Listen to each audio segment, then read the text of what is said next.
Hey guys, welcome back. Sunday afternoon, about 7 days out before we go racing again. Unfortunately, last time was washed out, so I've been spending arvo in the shed working on a little KT that come in.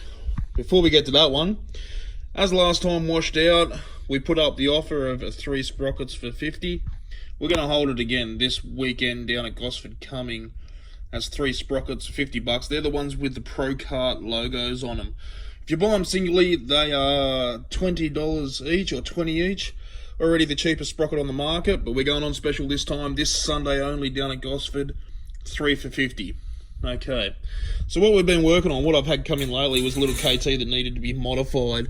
Now I'll try and sit down here so I can get some good views on it.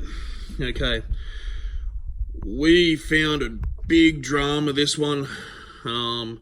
Basically, the job with this one was bring it in, get it modified, and it had somewhat seized. And if you look at the crank journal there, this is where the bearing sits for those you guys that aren't familiar with it.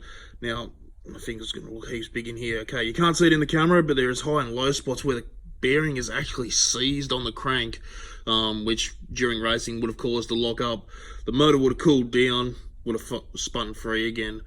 But what's caused this, and it's a bad decision on an engine builder's part. Now, this isn't our motor originally, but it's definitely turned up here to be fixed up and remodified and hopefully get a little bit more out of it. Now, I'll pick the bearing up if we can. The engine builder, whoever done the motor last time, has put the wrong bearing in it. Now, it's the right serial number, but there's a few little differences in the bearing, and it's all to do with the cage. And what the cage does for a bearing is heat transfer. Well, the main job is it holds the balls in place, but if you have the wrong cage in it, now the cage in this bearing is meant for a sort of a wet sump type application, not a dry sump where you're using fuel and oil as a lubrication, or a gaseous version of fuel oil for the lubrication. So if you see these type of bearings, they are a wet sump application, and if you are a budding engine builder out there, do not put them in 2-strokes. They don't work. As you can see, the cage has got hot, and you can see that by the bluing or the darker colour. And then on the inner bearing journal itself, it's a real dark colour. So this would have forced out against the edge of the bearing along the outer case here. That would have caused the bearing to lock up. Bearings locked at full RPM, thus spun the bearing on the crank. Hence, the crank is shagged because we've measured it up. By the time we turn this down, we'll set it up in a lathe, we'll turn it down, it would have come up undersize. So it's then sent it away, get it either spray coated, then remachine it, which is a very expensive process.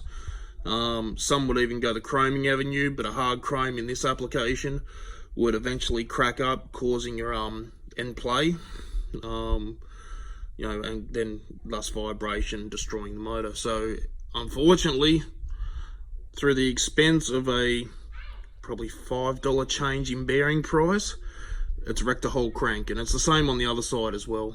So unfortunately, it's caused a lot of damage in this application. So for you guys out there, put the right bearings in, spend a couple extra dollars, put the right bearings in, and then we don't have to spend $500, $550 plus to redo the whole crank. Anyway, I'm Jace, Pro Kart Solutions. This weekend down at Gosford, do not forget 3 sprockets with the Pro Kart logo on them, only $50.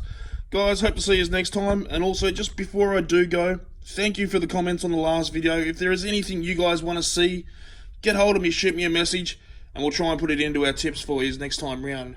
Guys, goodbye. See you next time out on the track.